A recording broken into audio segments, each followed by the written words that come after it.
Welcome to the Re-Charging Reform Judaism Conference.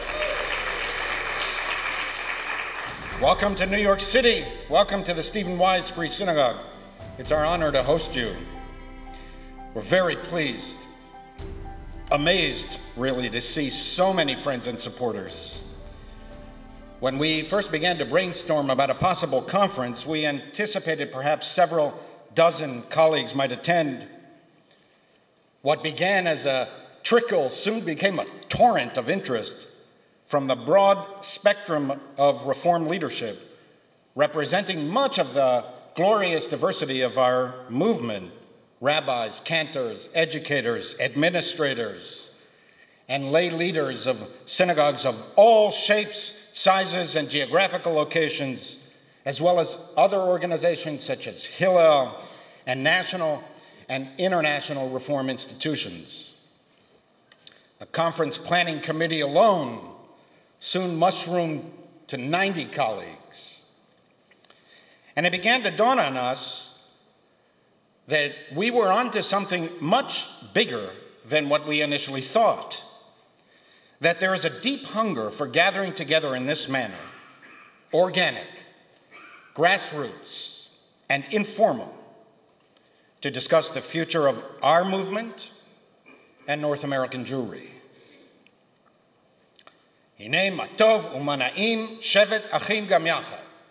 How good it is for brothers and sisters, colleagues and friends, Jewish professionals and volunteers to gather together after the severe isolation imposed upon us over the past 3 years.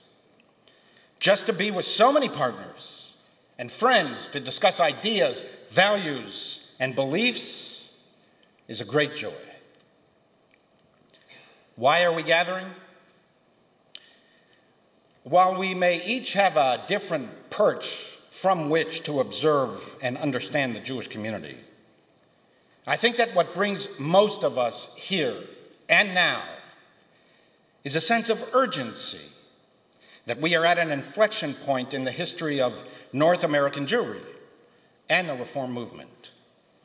That fundamental and rapid changes are unfolding before our eyes that have already and will increasingly challenge our vitality and well-being. A sense that we need each other to identify the key challenges ahead so that we may craft effective responses that will strengthen the Reform movement we love and the Jewish people we serve.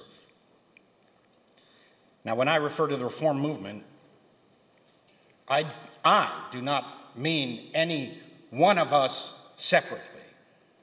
I mean all of us together. Outcomes are the product of our collective and cumulative efforts. For example, the numbers of graduates seeking to become Jewish professionals reflect, at least in part, the scope and success of our collective youth engagement years before people contemplate career choices. The uniqueness of this gathering in conception, design, and execution is in our understanding that none of us is bigger or smaller than the Reform movement. We are, all of us, entrusted with the precious legacy of ages past, and in our collective hands lay much of the destiny of the North American Jewish community. We have identified 3 central ideological pillars that we think are most relevant for recharging Reform Judaism. There are more, but these are the ones that the dozens of us on the planning committee eventually settled upon as constituting what we believe are our highest priorities at this moment in time, and we will spend the next 2 days together discussing them in depth. First, the fraying commitment to Zionism and the increasing distancing between North American liberal Jews and Israel. Second, rediscovering, recharging, and restoring the optimal balance between universal values and Jewish peoplehood. How to ensure that Tikkun Olam remains rooted in Klal Yisrael, that our efforts towards social repair emerge from and are a reflection of our deepest commitment to the particularistic covenant of the Jewish people. Third, refreshing our religious commitments in an increasingly post-religious century. How to develop the ideas, vocabulary, and ritual practices that will kindle the innate spiritual yearnings of every human being and inspire more of our congregants, as well as many others in the Jewish community who are disengaged, unaffiliated, or spiritually adrift. The stakes today are very high. For those of us who believe that of all the many agencies instilling Jewish literacy, cultivating Jewish identity, and advancing Jewish continuity in North America, of all the many agencies that deal with these matters, for those of us who believe that synagogues are the most important of all, it is deeply worrying that the dramatic growth of our movement in the 20th century appears to have peaked, and our institutions seem to be contracting, not expanding. While there are some important and notable exceptions, broadly speaking, our numbers, our vigor, and hence our revenue are in decline. And a pandemic exacerbated and accelerated these trends. We are not alone. These developments are unfolding across the spectrum of liberal religious denominations in North America. But the fact that we're not alone does not diminish the need for us to respond with all of the energy and creativity within our collective powers. Jews have always been good at that, confronting changing times head on and devising new ideas and new strategies to reinvigorate Jewish life. I wish we surveyed our own movement in depth, because we would ask different questions than the large agencies that study North American populations, and we would uncover data that would be uniquely important to our specific efforts. We would zero in on motivations and practices that would reveal much more about our congregants. What are their values and beliefs? Do we, in fact, reflect their sensibilities and aspirations? What are they looking for? And what would they be willing to fund? We would investigate why enrollment in Reformed professional schools is declining. We would learn more about the commitments, motivations, and beliefs of our future clergy and educators. Why do they want to be Reformed Jewish leaders? What are their views about the great religious, political, and cultural issues of the day? Are they committed to Israel, Zionism, Jewish peoplehood, and Jewish particularism? And do these values drive or at least inform their decision to apply to our rabbinical, cantorial, or educational programs? We would investigate how the year in Israel impacts on students during their training and even for decades later. While we have not comprehensively surveyed our own movement for many years, nonetheless, we can gather considerable information from general and Jewish population surveys conducted by others. According to the latest data gleaned by the 2020 Pew Survey, when asked, over 2.1 million American Jewish adults say they identify with Reform Judaism. On its face, this is great news. More American Jews, by far, describe themselves as Reform than any other denomination or movement. more American Jews, by far, embrace our understanding of a liberal Judaism that eagerly embraces and welcomes the promise and potential of modernity.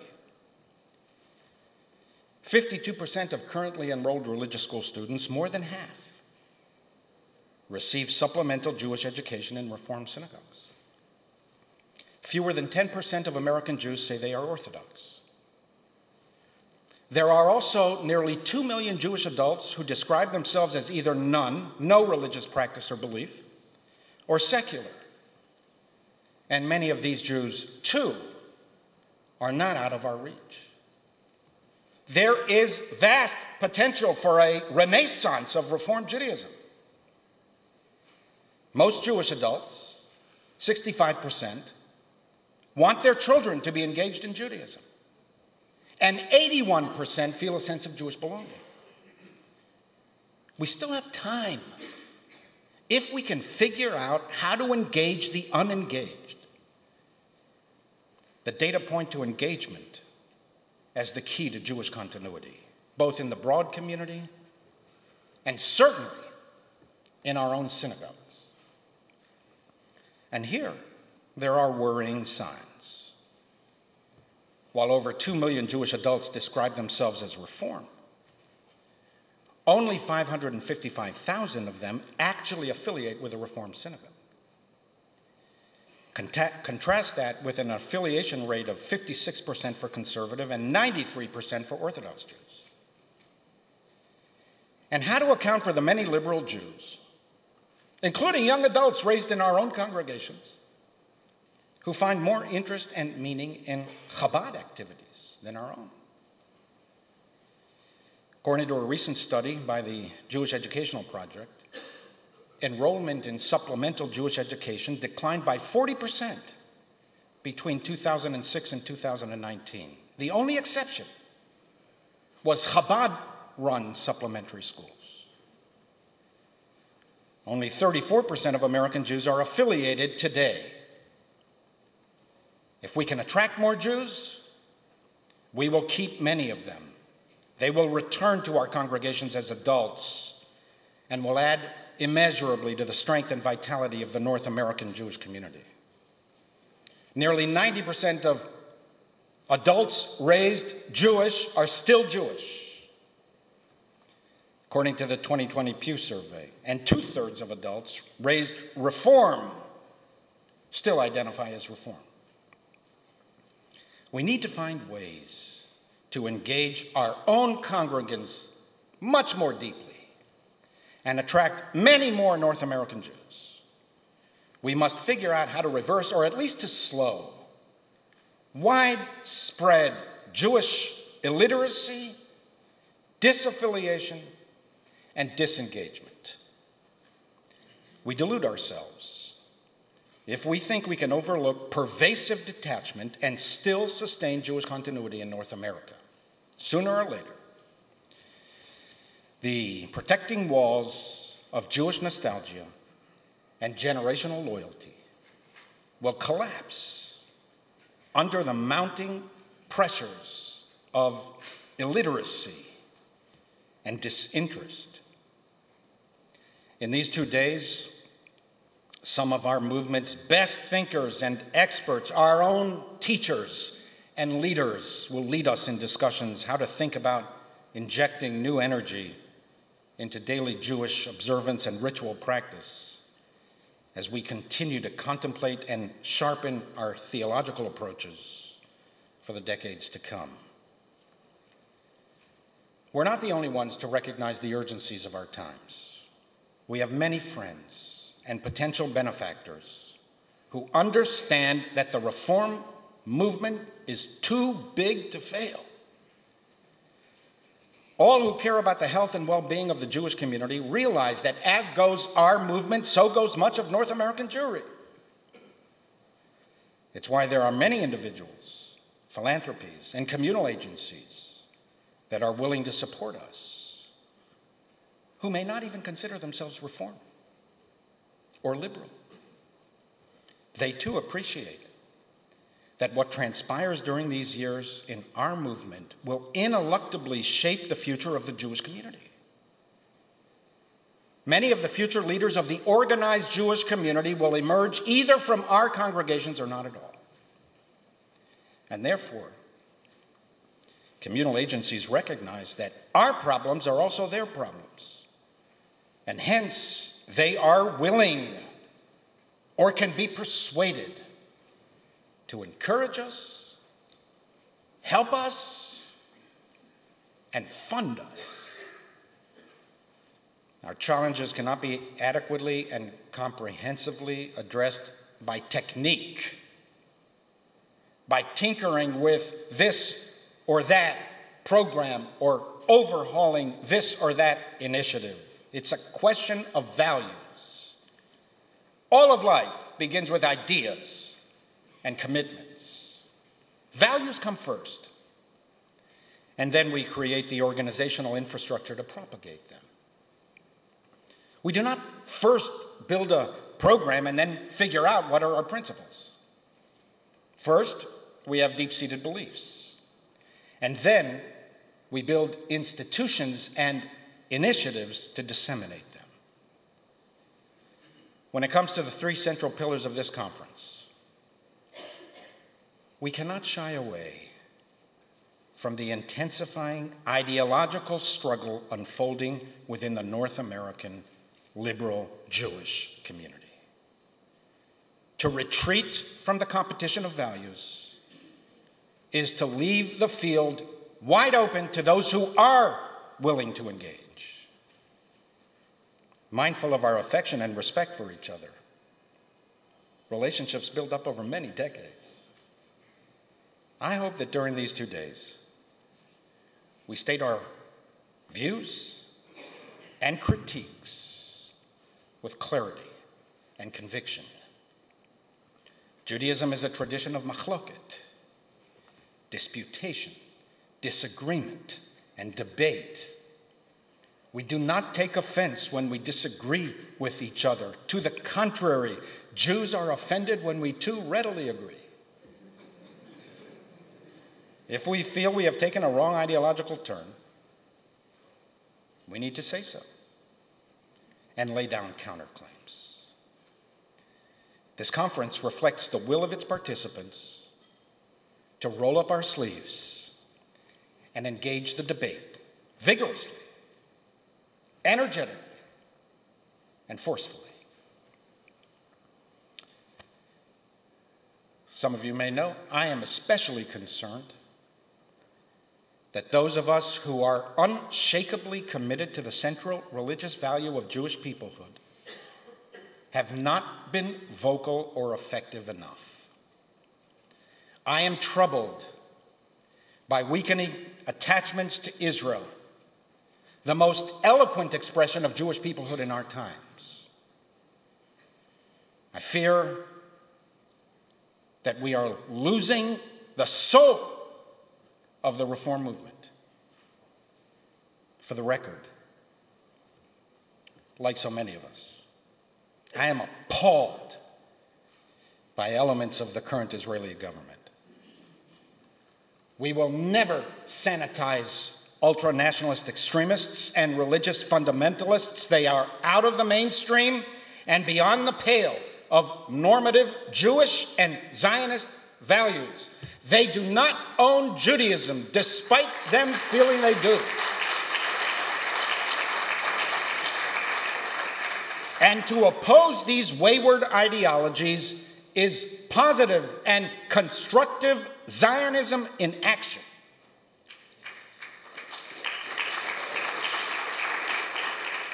But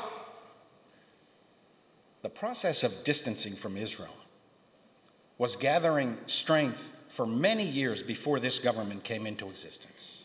If anything, this crisis imposes upon us a greater urgency. It's a test of our leadership, a demanding trial in historically momentous times. We must double down and increase our efforts in Israel, supporting the many millions of Israelis, the majority, who share our values. That should be our response to those in our community who seek to walk away. I worry deeply that increasing numbers of liberal young adults, including those entering Reform Jewish leadership, express indifference to Israel, or worse, opposition not to the policies of Israeli governments, but to the very legitimacy of the Zionist enterprise and the Jewish state. To critique decision makers is what Jews do. It's a sign of health, energy, and vitality. To turn against Israel, to join our ideological opponents and political enemies in castigating Zionism is a sign of Jewish illness.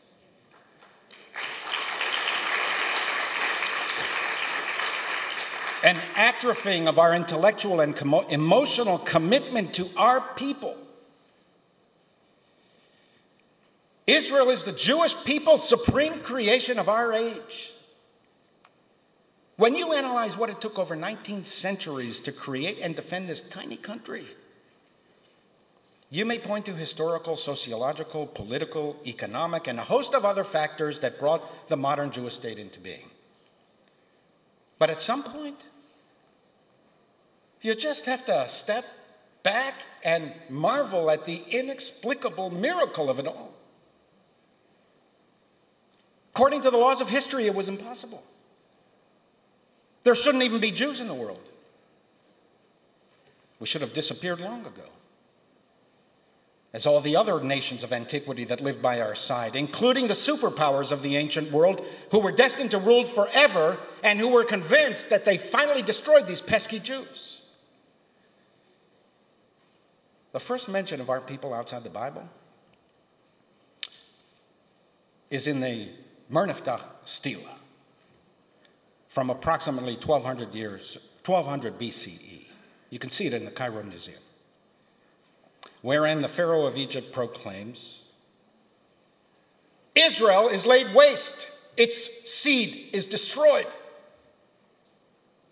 I destroyed the Jews. This is history's first ever reference of our people. Given the growing hostility to Israel in our circles, liberal and progressive spaces, and mindful of the increasing disdain for Jewish particularism, it's not enough for us to proclaim our Zionist bona fides every now and again, often expressed defensively, with so many qualifications, stipulations, and modifications that our enthusiasm for Zionism is buried under an avalanche of provisos. It's not enough for us to issue occasional press releases or tweets that we are a Zionist movement committed to the age-old religious value of the covenant of the Jewish people. We are the leaders. We must lead. We must be proactive. We must aggressively counter intensifying and expanding anti-Zionist, anti-peoplehood forces in liberal spaces throughout the Western world.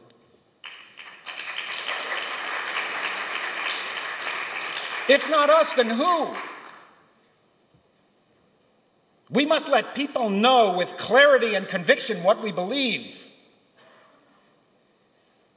We must take on forces in American society, whether local or national, grassroots or in the halls of Congress, with whom we may agree on many other matters, but who disdain Israel, support our enemies, or are connected with elements in American society that hate Jews.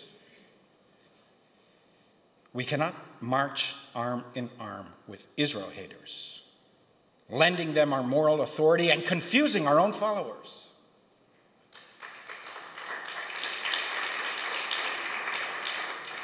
We must oppose them. And we must let everyone know why we are opposing them.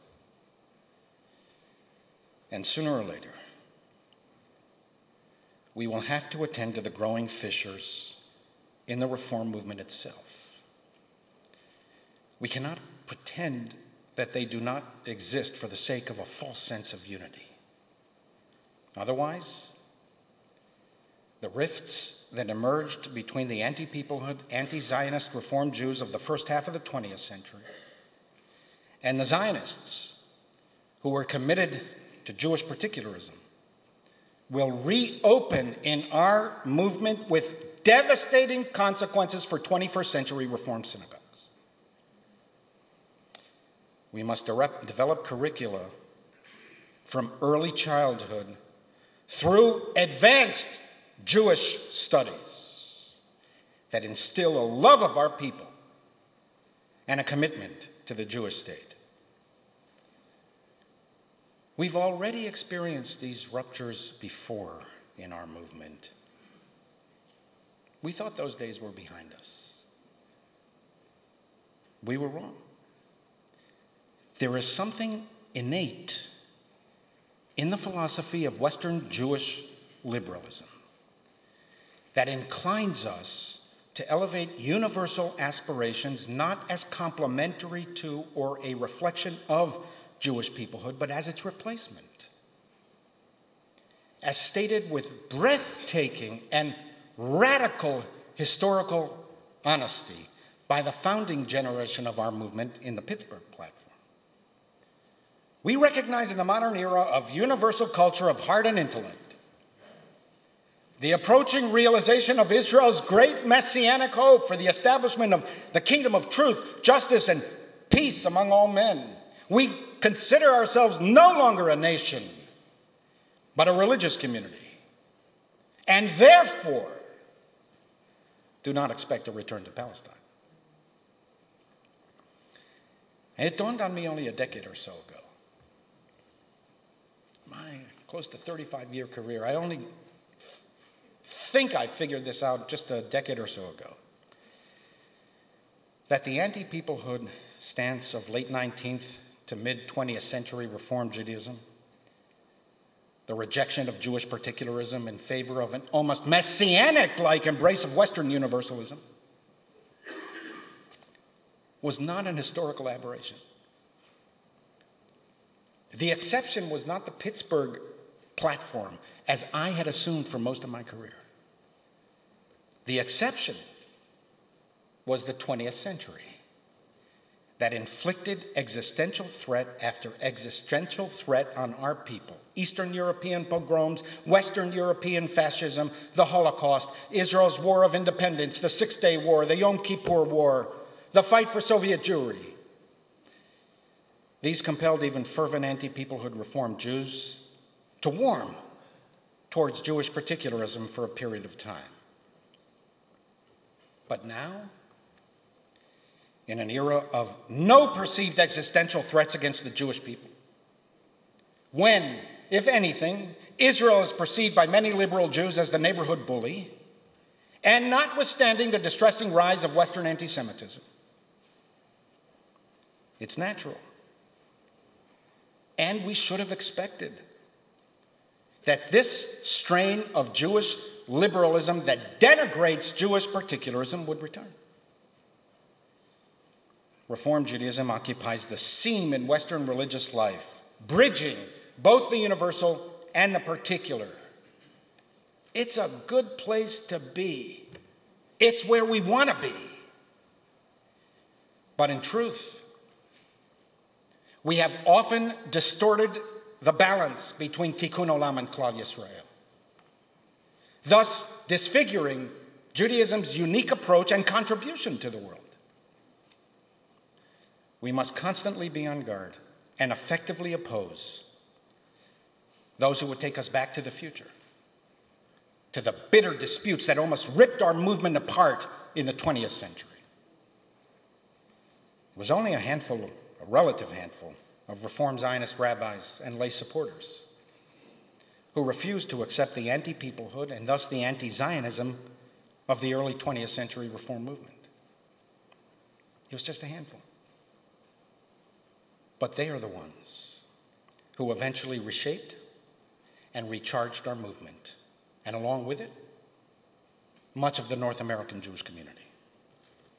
They're the ones we remember. The few in numbers at first, but the mighty in convictions and influence. They're the ones we study. They're the ones we admire. We name synagogues after them.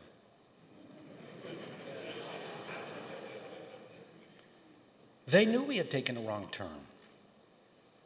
And they fought back with every intellectual and institutional capacity they had.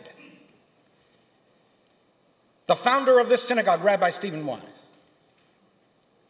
even created a competing liberal seminary right next door in the adjacent building. He called it the Jewish Institute of Religion. That's why we still call our institution the HUCJIR. He created it right next door to counter the then ferocious anti-Zionism of the Hebrew Union College. The same trends, the same fissures, and the same ruptures will reemerge if we are not on our guard and allow Jewish universal aspirations to overwhelm and entomb the theology and reality of the covenant of the Jewish people that lay at the very center of Jewish civilization and religious thought.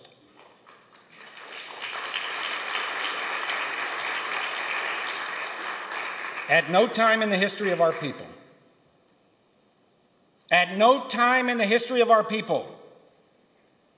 was separation from the land of Israel considered permanent. At no time did we abandon the dream of return. At no time in the history of our people did we consider dispersion a blessing. At no time did the rabbis sever Torah from Israel or God from the people. At no time was tikkun olam, the universal demand, la'asot tzedakah u'mishpat, to do what is just and right, ripped from the moorings of Klal Yisrael, the centrality of the Jewish people. At no time. It was never one or the other. One without the other diminished both. It was all part of a unified whole. Loyalty to the Jewish people, absent concern for all the families of the earth, is a distortion of Judaism. And tikkun olam, divorced from Jewish peoplehood, is not Jewish universalism, it's just universalism.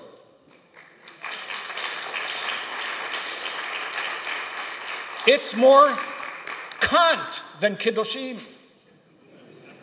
It's more Montague than Micah. More John Locke than Jeremiah. More Mill than Malachi. To contend that the Hebrew prophets only cared about repairing the world and not about the well-being of the Jewish people, qua people, is to misunderstand and disfigure the entire prophetic tradition. Judaism absent Jewish peoplehood is not Judaism. It's something else. Whenever Jews abandoned their ideological or practical commitment to Am Yisrael, they eventually drifted away. This was precisely the accusation leveled by Abba Hillel Silver towards his anti-Zionist colleagues in the pre-war years. By continuing to insist that Jews are no longer a nation but a religious community, Silver contended that Reform rabbis were reconstituting Paul's insistence upon a religious creed entirely divorced from nation and land.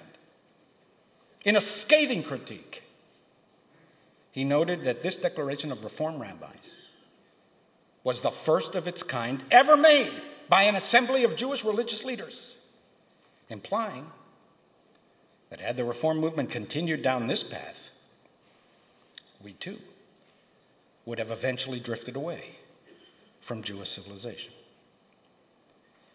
If the North American Reform movement, by word or by deed, by action or silence, becomes in fact or even in perception an anti-Zionist, anti-particularist movement that cares only or mostly about universal concerns, unanchored in and unmoored from the centrality of Jewish peoplehood, if this happens,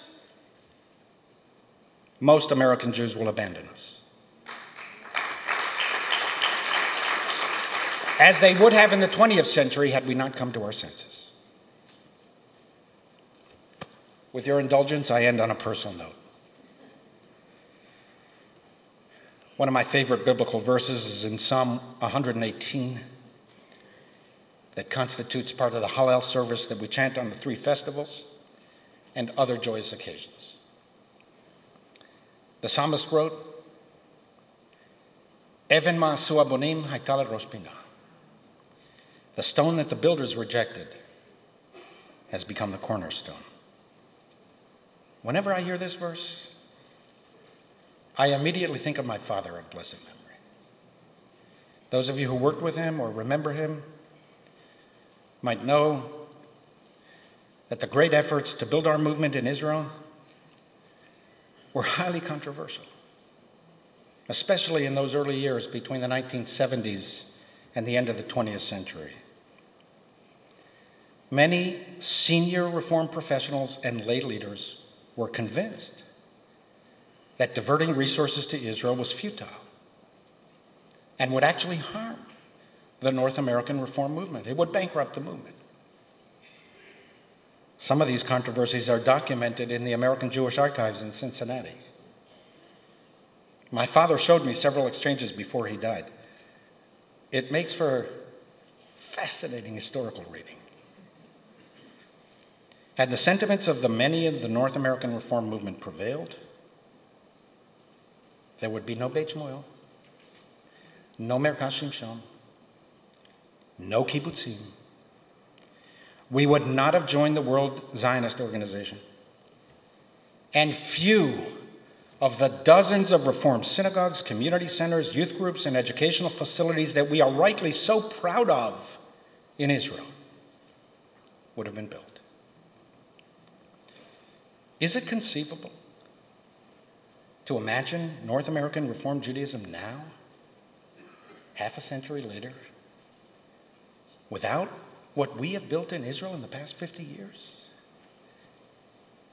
That too was accomplished by a relatively small group of Reform Jewish professionals and their dedicated, doggedly loyal, and generous lay supporters who were right about Israel, right about Reform Judaism, and right about history. The stone that was widely rejected has become the cornerstone of our movement. May it be that our gathering over these 2 days be looked upon in future years as the cornerstone of a glorious century to come for the Reform movement we love and for the Jewish people we serve.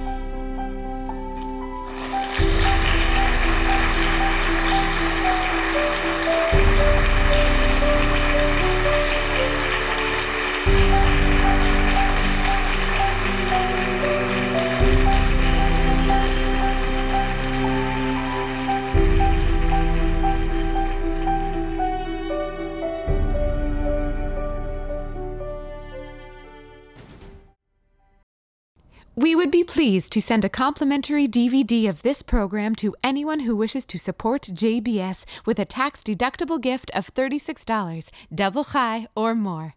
Simply visit the JBS website at jbstv.org and click on the Donate button to make a donation by PayPal or your credit card. And please indicate the program for which you would like a DVD. Or you can send your tax-deductible check to JBS, Post Office Box 360, Stamford, Connecticut 06904. Or you can call the JBS Pledge Line at 833-MY-JBS-TV. That's 833-695-2788. And again, please remember to indicate which program you would like to receive with our compliments. We thank you for your kind support.